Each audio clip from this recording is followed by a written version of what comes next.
This morning, we continue our conversations and we are heading straight into all that's happening here on the island of Tobago with the Tobago Lamb Fest. This morning, I have the privilege of sitting in studio and chatting with Mr. Kristofer Warner, who is the treasurer of the Tobago Integrated Livestock Association, and Mr. Paul Crooks, who is the veterinary officer at the Division of Food Security, Natural Resources, the Environment, and Sustainable Development. Good morning, guys, and welcome. Good morning. So it's another edition of the Lamb Fest here in Tobago, and Tobagonians are again looking forward to all that this has to offer.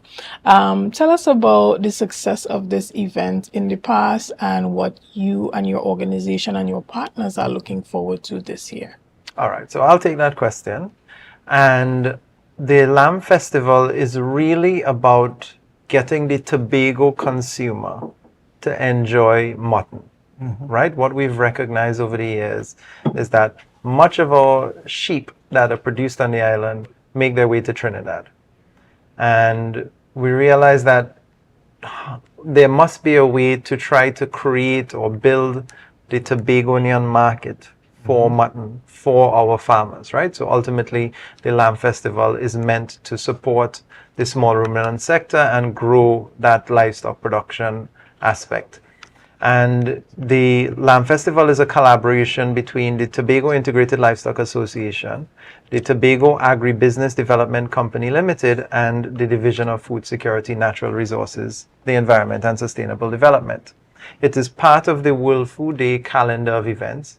And over the last couple years, we started the Lamb Fest in 2023, we would have grown from approximately 10 vendors who would have purchased 50 pounds of lamb on average per vendor to this year having 17 or 16 vendors, I think.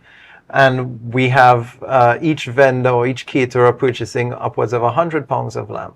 So that's just to show you the demand that unfortunately we failed to meet in 2023, but also that the demand has increased. In fact, while we go through the process of collecting a certain quantity of live animals that are then slaughtered and butchered here in Tobago, all of the lamb that we were able to acquire for this year's Lamb Fest has been purchased by the caterers.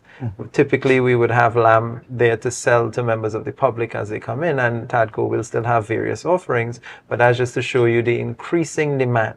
Many of the caterers, many of these culinary artisans are finding that the Lamb Festival is a fantastic opportunity to market their business, market themselves personally, as well as to get Tobagonians to try this fantastic meat, which is very versatile. Right, Mr. Warner, tell us why this type of event is, important for Tobago and to help motivate farmers and other persons that are within the industry. Sure, and morning to the viewers.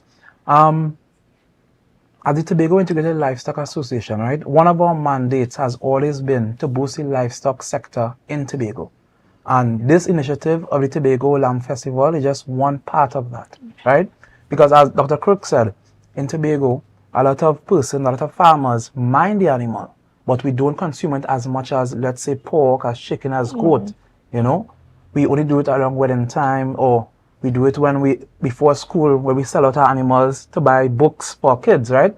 But we want this to be a sustainable market. We want lamb to be, one of our featured meats on the island, where we could consume, where farmers can make a living, and not just wait till butchers come from Trinidad to buy from them at minimal prices, but actually make a sustainable and fair price for their hard work and their grazing of the animals. How do farmers ensure that they are capable of having that value-added product, outside of just selling the lamb to TADCO, to the division? Yeah. How do they ensure that they themselves have the capacity to add value to their product?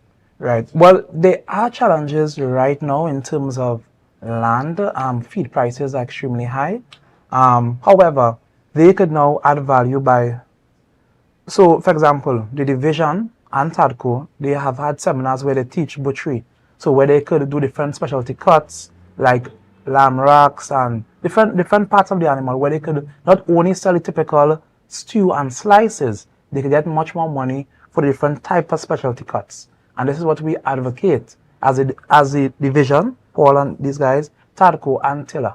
We push for a diversified product, not only just stew and slices, but a variety of specialty cuts.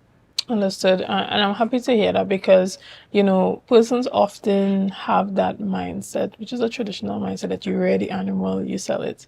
But the real value happens when you yourself add value. Correct. And even with that distribution and, you see sometimes there are persons who add value to the product by selling it already seasoned at the grocery store. So what are some of the programs, because he spoke about that Tadco program where they are assisting those farmers with the courses in butchery and stuff like that, but what are some of the other things that help farmers to understand the value of the product that they're selling? All right, so a few things then I want to point out and tie into the overall World Food Day. So World Food Day 2025, hand in hand for better foods and a better future. It's the whole idea is to try to increase food security. We want to have safer, healthier foods for Tobagonians, but across the planet, right?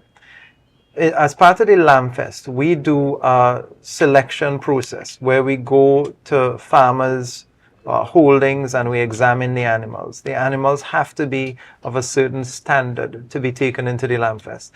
Just that interaction, that little personal interaction where we meet with the farmers and we look at the animals and we evaluate them. Farmers learn so much just from that interaction. Through the Tobago Lamb Fest, from its inception in 2023, we have built sort of these very solid, robust policies or protocols into our evaluation of the lambs, our selection of caterers, and so on. We have some pretty rigid rules. For example, it even came up recently at the stakeholders meeting. The caterers are to use lamb as their only meat protein. So there's no option for you getting chicken at the Lamb Fest. There's no option for you getting pork. Lamb is the only meat protein. We're actually challenging people to do more with the product that they have, to be more versatile, to learn more. They themselves learn more. With this year, we are collaborating with the Tobago Hospitality and Tourism Institute. And as part of that collaboration, we are doing a live cooking competition. And the Institute is also working with these competitors to sort of train them to ensure that they are able to deliver high quality products before the cooking competition even comes off. Right. And is this competition on the same day as the Lamb Festival or before? Because it's happening at the Food Hub. That's right. So where exactly at the Food Hub would the cooking be happening and stuff? So we have a setup that somewhat mirrors the World Food Day Grand Exhibition. We have caterers who will be selling from containers and so on and set up inside and under the Food Hub itself. So we'll have rotisserie lamb and that sort of thing.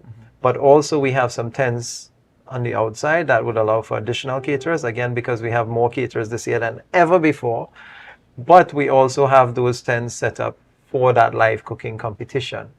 So we expect, and throughout the day, there'll be many, many, many competitions, many, many events. So here on the television right now, you're seeing the promotion for the livestock competition. And this is a fun one, as opposed to our competition for World Food Day, which is about the best representatives of the breed. Right. This one is really meant for members of the public to go and vote on the cutest lamb and the biggest ram, who you find is the best looking sheep.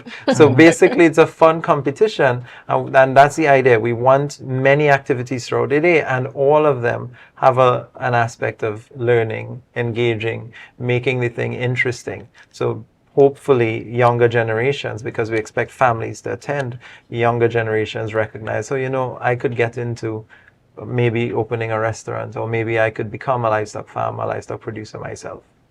Okay, and is it that all the caterers are already engaged for the event, or can persons now still register to come on board and be a part of this? All right, so I'll take that one. So the line has done. The caterers are actually getting the lamb meat today. And I just want to speak a little bit about different dishes we'll have, right? So we'll have something like lambs roasting. Normally you'll see the pigs roasting, right? We'll have lambs roasting. We will have lamb pulori, lamb doubles, lamb gyro, lamb burgers, barbecue lamb, stew lamb, all variety of lamb you can think about. Just come hungry and you're going to leave with your belly full and, and be very satisfied. Right, but okay, tell us about how the payment for this is going to go. Is it fully cash? You need to come with cash. Yeah. You pay one fee and you get to taste from everyone, or you go and you buy individually from each vendor. Right. So what you do, you fill your wallet with as much money as you could, and you go to, and obviously it's cash, so you go to different vendors. We have, as Mr. Crooks would have said, we have about 16 to 17 caterers. Okay. We also have vendors, which will have like coconut water, cane juice, local stuff. So you just go around, you taste different dishes, and I would like to encourage, not to buy one big thing at one place. Taste a difference of everything, because they have a lot of different dishes. All right, so that would mean that, each vendor would be selling a little sample, or at least a small portion of whatever it is, so that a person can actually go and buy something else after and not be like, okay, well, I'm full, I can't have anything again after this. Well, I look forward to the Lamb Festival. Just reminding people about the dates, the time, where is the parking for the event, and why is it important for them to really come out and support? All right, so I'll take this one then. And the Tobago Lamb Fest will be held at the Shore Park Food Hub, where we also have the World Food Day Grand Exhibition. So viewers should be aware of where that is. It is actually this Sunday, the 5th of October. And we've extended the hours. We now run from 10 in the morning right up through 8 p.m. We are impressing on the caterers to be punctual so that if you show up at 10, there should be food at 10. Right. And we would like the caterers to also sell out. So even if you show up at 7 p.m., there should be some caterers who still have. But this is a very high demand event. Every year, if not in all the caterers entirely, the majority of caterers would have sold out completely. So that if you want to have all the options open to you, you better get there early. However, we do have many activities throughout the day planned to engage families, children, adults, so that the Lamb Fest is truly for everyone. And again, it is part of our World Food Day series of events, a collaborative effort between the Division of Food Security, the Tobago Integrated Livestock Association, and TADCO in order to promote lamb on the island. Excellent. And Mr. Warner, is there anything that you want to say in closing as we wrap up our discussion this morning? Yeah, sure. As Dr. Crooks would have said, it's a family fun event. There's kids zone, livestock competition, there's different lamb dishes. You can't miss this event. Also, I'd like to say thank you to the Secretary at the Division of Food Security, Dr. Crooks and his team, the good people at TADCO, which is the CEO and the chairman, right? And obviously, my team, which is the Tobago Integrated Livestock Association, led by Mr. Dillon, Kevin Dillon, and our team. So thank you. Be there. You can't miss it. Excellent. And I'm going to make sure I come through very early on Sunday, and probably Sunday might be one of those days where I'm not cooking. So I ensure that I come by, right? We want to thank you guys so much for being here this morning, and we look forward to Lamb Festival 2025 at the Shore Park Food Hub. And that's starting from 10 a.m. So you want to be on time. You want to be a part of that. Come out and support our Tobago vendors and caterers. Guys, we're going to take a quick break right here, and we'll be back right after this. See you soon.